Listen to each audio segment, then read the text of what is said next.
बिस्मिल्लाहिर्रहमानिर्रहीम। इस कोर्स में जो वेब 3.0 कोर्स है, तो ये मैं आपको जो है वो करवाऊंगा। उसमें जो है वो हम क्या क्या कोर्स में पढ़ेंगे, क्या क्या कोर्स आउटलाइन होगा, तो मैं आपको इस वीडियो में बताऊंगा। लेकिन ये जो है वो पार्ट 1 है। मैं जो आपको कंप्लीट कोर्स और वेब 3.0 करवाऊंगा। लेकिन इसके लिए जो है वो ये वीडियो आप लाजमी देखें। इसमें हम जो है वो बेसिक इंट्रोडक्शन हम जो है वो देखेंगे इस पर। वेब 3.0 क्या होता है, ब्लॉक चेन वगैरह क्या है, इथ्योरम क्या है, सीधा सॉलिडिटी लैंग्वेज हम पढ़ेंगे इस पर। तो ये क्या होता है, तो ये थोड़ा सा इंट्रोडक्शन दूंगा। नेक्स्ट वीडियो में मैं आप जो है वो सॉलिडिटी की मुतालिक बताऊंगा। उसके बाद जो है वो हमारा कोर्स सॉलिडिटी लैंग्वेज पर स्टार्ट हो जाएगा।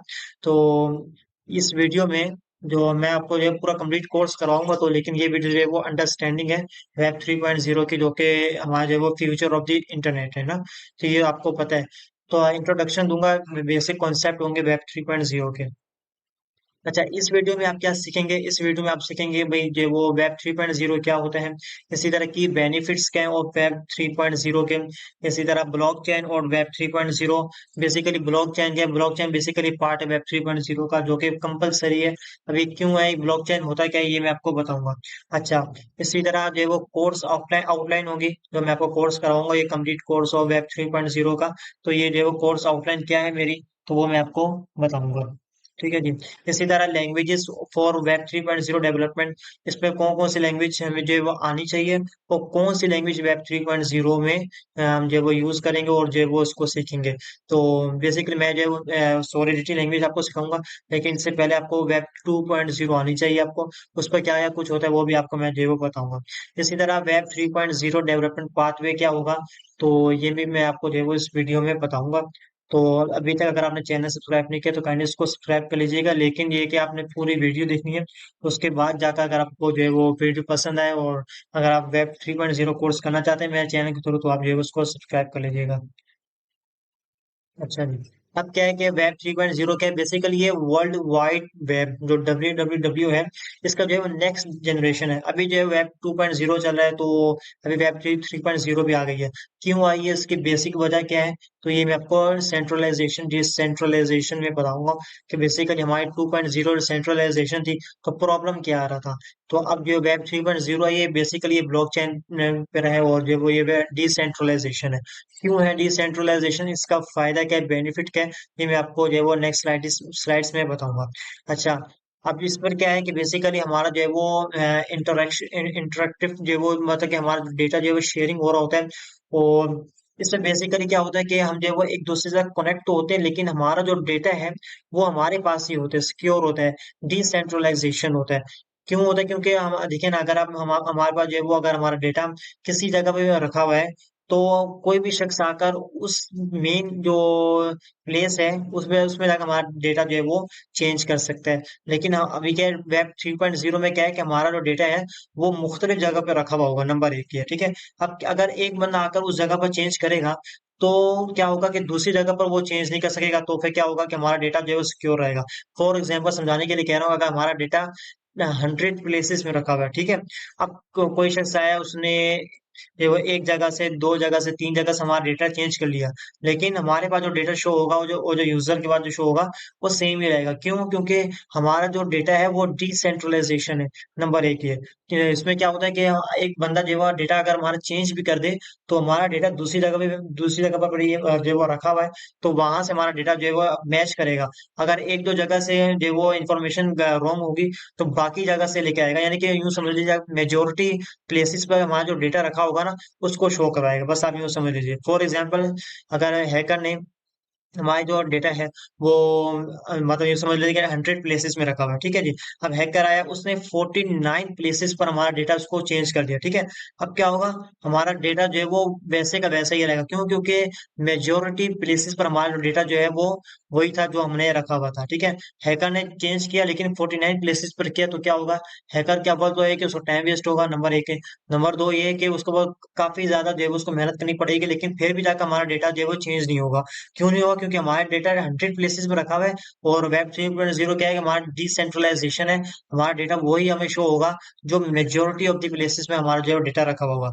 नंबर एक। नंबर दो, इसमें एक डिसेंट्रलाइजेशन है, मतलब कि हमारा डेटा जो है वो एक जगह पर फिक्स नहीं है कि आप ये कह दें भाई इस दायरे पे इस जगह पर या इस मुल्क के इस खित्ते पर जो है सर्वर पर इस पर वहाँ डेटा जो है यहाँ पर रखा हुआ है। अब कोई ऐसा नहीं है। वेब 2.0 में ऐसा होता था कि भाई एक जगह पर रखा होता था, कोई भी जाएगा उस जगह पर जाकर अगर आपको डेटा चेंज कर लिया तो आपको डेटा चेंज हो गया, ठीक है ना। लेकिन अब क्या है कि डिसेंट्रलाइजेशन है। अब क्या है कि बेसिकली अगर कोई चेंज करना भी चाहे ना तो वो नहीं कर सकता, क्यों? क्योंकि हर जगह हमारा डेटा रखा हुआ है, नंबर एक। नंबर दो, हमारा डिसेंट्रलाइजेशन, हमारा एक सेंट्रल नहीं है इसका ना, कोई एक जो मेन प्लेस नहीं है इसका। तो क्या है कि मुख्तलिफ जगहों पर हमारा डेटा रखा हुआ है, तो अब इसमें हैकर को काफी ज्यादा डिफिकल्टीज होगी। नंबर तीन, इसमें क्या है, मशीन इंटेलिजेंस, इसमें हम जो है वो यूज करेंगे वेब 3.0 पे। तो अच्छा, की बेनिफिट्स क्या है बेसिकली, इसमें क्या पर्सनलाइज्ड है और रेलिवेंट कंटेंट हमें जो है वो शो होगा। जो भी यूजर का जो भी कोई भी यूजर आता है उसको रेलिवेंट कंटेंट शो होगा। ऐसा नहीं है कि उसका डेटा जो है वो हैक हो गया या उसको कुछ हो किसी का डेटा जो है वो शो हो रहा है, ऐसा नहीं है। वेब 3.0 बेसिकली एक सिक्योर है ना, डेटा प्राइवेसी है, basically improve security and control over personal data. यानी कि जिसका भी जो डेटा होगा ना वो सिक्योर रहेगा, क्यों? क्योंकि वो डिसेंट्रलाइजेशन है। डिसेंट्रलाइजेशन आगे जाकर मैं बताऊंगा, थोड़े से एग्जांपल आपको पिक्चर दिखाऊंगा ताकि आपको जो है वो समझ में आ जाए। अच्छा, decentralisation reduce control by centralised entities. यानी कि इसमें जो है वो हमारा जो कंट्रोल है जो सेंट्रलाइजेशन एंटिटीज में है, यानी कि इस पे यहाँ पर क्या है, रिड्यूस हो गया है। अब यहाँ पर हमारा कंट्रोल जो है वो डिसेंट्रलाइजेशन में चले गया, यानी कि हर जगह पर हमारा कंट्रोल है, यानी कि हमारे पास अपना कंट्रोल होगा, यूँ समझ लीजिए आप ना, कि हमारे एक जगह पर हमारा कंट्रोल नहीं होगा या हमारा डेटा एक जगह पर जो है वो सेव नहीं होगा। इसी तरह जो है वो हमारा इम्प्रूव सर्च, यानी कि more accurate and context aware search results है। यानी कि हमारा जो है वो हम जब जब भी सर्च करेंगे तो हमारा एक्यूरेटली है, हमारा जो है हमें रिजल्ट शो होगा, आउटपुट शो होगा। जैसे अब जो है वो सेंट्रलाइजेशन डिसेंट्रलाइजेशन। अब बेसिकली सेंट्रलाइजेशन क्या होता है और डिसेंट्रलाइजेशन क्या होता है मैंने आपको बता दिया, लेकिन दोबारा से मैं आपको एक पिक्चर से समझाता हूँ। बेसिकली आप यहाँ पर देखें कि यहाँ पर सेंट्रलाइजेशन में क्या है कि हमारा जो डेटा होगा वो एक जगह पर रखा होगा, ठीक है। अब क्या होगा, अब हम हमारा जो ताल्लुक उस डेटा से होगा, जिसका भी ताल्लुक उस डेटा से होगा, तो एक जगह पर वो रखा हुआ है सबका डेटा, ठीक है। अब कोई भी हैकर आएगा वो इस जगह पर अगर वो पहुंच गया तो वो डेटा जो है वो चेंज कर सकता है, ठीक है। इसी तरह बिल पर ये यूजर है, ठीक है ना। तो अब क्या है, हमारा ताल्लुक यहाँ से होगा क्योंकि हमारा सारा डेटा यहाँ पर इसका भी डेटा यहाँ पर होगा, इसका भी डेटा यहाँ पर होगा, एक सेंट्रलाइजेशन है, ठीक है। लेकिन यहाँ पर क्या है कि डिसेंट्रलाइजेशन में क्या है, हर एक अपने पास डेटा होगा, ठीक है। इसका डेटा अपने पास होगा, इसका डेटा अपने पास होगा, इसका डेटा अपने पास होगा, या इसकी जगह इसका डेटा जो है वो 100 प्लेसेस में रखा होगा, मेजोरिटी प्लेसेस पर जो डेटा होगा वो इसको शो होगा, ठीक है। तो यहाँ पर भी क्या है कि डिसेंट्रलाइजेशन, ऐसा नहीं कि एक जगह पर हैकर जाएगा तो वो डेटा चेंज कर, नहीं, उसको भी सब जगह पर जाना पड़ेगा इस तरह। तो वो नहीं जा सकता, या जो है वो काफी डिफिकल्टीज होगी उसको ना। तो ये जो है वो उस पे फायदा है। अच्छा, ब्लॉकचेन बेसिकली क्या है कि बेसिकली ब्लॉकचेन जो है वो हमें जो है इनेबल करता है डिसेंट्रलाइजेशन एप्लीकेशंस को। यानी कि अगर मैं ये कहूँ कि भाई अगर आप चाहते हैं भाई डिसेंट्रलाइज्ड एप्लीकेशन बनाएं, तो ब्लॉकचेन के थ्रू हम जो है वो बनाएंगे। ब्लॉकचेन के थ्रू हम जो है वो डिसेंट्रलाइज्ड एप्लीकेशन बनाएंगे जिसको हम जो है वो डेप्स कहते हैं, ठीक है। अब इसके एग्जांपल्स क्या है डेप्स की, क्रिप्टो करेंसीज हैं, इसी तरह डिसेंट्रलाइज्ड मार्केट प्लेसेस एक्सेट्रा, ठीक है। इसी तरह स्मार्ट कॉन्ट्रैक्ट्स के थ्रू, उसके रूल्स के थ्रू हम जो है वो इसमें जो है मेंशन होता है यहाँ पर ना। स्मार्ट कॉन्ट्रैक्ट्स क्या है और इसमें सॉलिडिटी में हम जो है उसको यूज करेंगे इस तरह। तो बेसिकली सॉलिडिटी क्या है, एक लैंग्वेज है, प्रोग्रामिंग लैंग्वेज। तो अब ये क्या है, ये मैं नेक्स्ट वीडियो में इसके थोड़ा सा इंट्रोडक्शन दूंगा स्मार्ट कॉन्ट्रैक्ट्स का और सॉलिडिटी का। उसके बाद जब हम कोर्स पूरा कंप्लीट करेंगे, पूरा कोर्स करेंगे हम, तो सॉलिडिटी लैंग्वेज हम सीखेंगे तो आपको पता चलेगा स्मार्ट कॉन्ट्रैक्ट्स क्या होता है।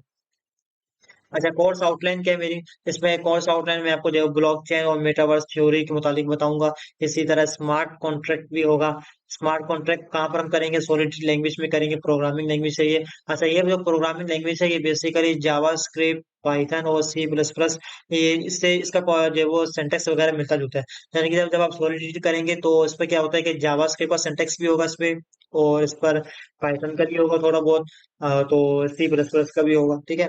तो अब क्या होगा, अगर आपको जावास्क्रिप्ट का थोड़ा बहुत इंट्रोडक्शन है, थोड़ा बहुत पता है आपको, इसी तरह पाइथन का पता है, तो इसी तरह जो है वो सी प्लस प्लस का थोड़ा बहुत पता है तो आपके लिए काफी ज्यादा आसान हो जाएगा सॉलिड लैंग्वेज सीखना। देखिए अगर आपको नहीं पता तो कोई प्रॉब्लम नहीं है, मैं आपको ए टू जेड बताऊंगा। तो अगर आपने जावास्क्रिप्ट सीखनी हो तो मेरी वीडियोस जो बाकायदा प्लेलिस्ट मौजूद है, आप जाकर वहां से सीख सकते हैं। लेकिन अगर आपने नहीं सीखना तो कोई बात नहीं, मैं आप सॉलिड लैंग्वेज में आपको एक एक चीज बताऊंगा। ये सीधा डेप डेवलपमेंट जो वो हम जब हम करेंगे कोई एप्लीकेशन वगैरह बनाएंगे, डिसेंट्रलाइज एप्लीकेशन, तो हम किसके थ्रू बनाएंगे, ईथर्स डॉट जेएस और नेक्स्ट डॉट जेएस, जिसके थ्रू हम जो है वो अपनी जो है वो dapp development application dapp dapp development करेंगे हम, ठीक है। तो सीधा टोकनोमिक्स में हम जो है वो इसको देखेंगे। तो बेसिकली यही है कि हम डेवलपमेंट में हम करेंगे, इसी तरह प्रोजेक्ट क्रिएशन हम करेंगे, इसी स्मार्ट कॉन्ट्रैक्ट हम करेंगे जो कि सॉलिड लैंग्वेज में होगा। इसी तरह unit testing, quality insurance, user interface वगैरह होगा जो कि जावास्क्रिप्ट के थ्रू हम जो है वो करेंगे। इस तरह से टोकनाइजेशन भी हम जो है वो उस पर करेंगे। इसी तरह डिसेंट्रलाइज एप्लीकेशन वगैरह भी हम जो है वो उस पर बनाएंगे। और एंड डेटा इंटीग्रेशन को भी हम जो है वो थोड़ा बहुत देखेंगे। इसी तरह यहाँ पर क्या होता है बेसिकली कि कोर्स आउटलाइन में ये भी है कि भाई बिल्डिंग ऑन वेब 2.0 फाउंडेशन, यानी कि अगर आपने कोई भी एप्लीकेशन वेब 2.0 पर नहीं बनाई या कोई वेबसाइट वगैरह नहीं बनाई तो आपके लिए काफी डिफिकल्ट हो जाएगा। तो मैंने इस पर कोर्स करवा दिया है, यानी कि रिएक्ट का, इसी तरह जो है वो जावास्क्रिप्ट का। तो काइंडली उसको जाकर देख लीजिएगा वेब 2.0। तो वो कंपलसरी है। क्यों कंपलसरी? क्योंकि जब जब आपको जो है वो वेब 2.0 बेसिक चीज नहीं आती तो वेब 3.0 पे आप किस साथ जम कर सकते हैं। तो अगर आपको वेब 2.0 नहीं आती तो काइंडली इसको आप देख लीजिएगा। वरना मैं आपको जो है वो जितना हो सके मैं बेसिक से लेकर नीचे से लेकर आपको चलूंगा और काफी अच्छा जो है वो आपको समझाऊंगा। तो आपको जो है वो इतनी डिफिकल्टीज नहीं होगी। लेकिन आपको जो है वो काइंडली आप वेब 2.0 का थोड़ा बहुत नॉलेज ले लीजिएगा, जो कि मैं अपने प्ले लिस्ट वगैरह में अपलोड कर दिया। अच्छा, इस पर क्या है कि लैंग्वेजेस फॉर वेब 3.0 डेवलपमेंट, यानी कि हम जो है वो कौन सी लैंग्वेजेस यूज करेंगे वेब 3.0 एप्लीकेशन के लिए। Number one, solidity. Solidity basically blockchain based dapps है। इसमें जब हम थ्योरम जो है वो इसके थ्रू हम जो है वो करेंगे और जो है वो हम डेप एप्लीकेशन वगैरह बनाएंगे। अच्छा, ये क्या है, इसमें हम फ्रंट एंड किस तरह बनाएंगे, जावास्क्रिप्ट के थ्रू बनाएंगे। पाइथन वगैरह भी यूज होती है, एआई और मशीन लर्निंग के लिए होगा। तो इसी तरह जो है RDF and O W L, ये सिमेंटिक वेब के लिए हम जो इसको यूज करेंगे। इसी तरह अब यहाँ पर क्या है कि बेसिकली ये वेब 3.0 डेवलपमेंट पाथवे में क्या होता है। अब मैं आपको जो है सजेस्ट करूंगा भाई, आप अगर आप जो वो वेब 3.0 डेवलपर बनना चाहते हैं तो आपको बेसिक कॉन्सेप्ट होने चाहिए। किसके कॉन्सेप्ट होने चाहिए? फंडामेंटल जो है वो वेब डेवलपमेंट, यानी कि जो भी H T M L C S S जो फंडामेंटल चीजें हैं, बेसिक चीजें, उतना मुश्किल नहीं है। H T M L C S S JavaScript इतना मुश्किल नहीं है। जावास्क्रिप्ट का कोर्स मैंने करवा दिया है, तो आप प्ले लिस्ट जाकर आप ये देख सकते हैं। तो ये इतना आसान है, मुश्किल नहीं है इसका। तो आप इसको थोड़ा बहुत नॉलेज ले लीजिएगा। इसी तरह जो है वो ब्लॉकचेन में आपको सिखाऊंगा। इसी तरह जो है वो डेप एप्लीकेशन किस तरह बनाएंगे, तो इसका जो है वो फ्रेमवर्क वगैरह की जैसे ही थ्योरम है, तो हम जो है वो सॉलिडिटी में बनाएंगे। तो ये मैं आपको जो है उस पर टीच करूंगा। तो काइंडली अभी तक अगर आपने जो है वो चैनल सब्सक्राइब नहीं किया तो काइंडली इसको सब्सक्राइब कर लीजिएगा। नेक्स्ट वीडियोस भी जल्द आएंगी तो आप जो है वो अप टू डेट रहिएगा। Thank you.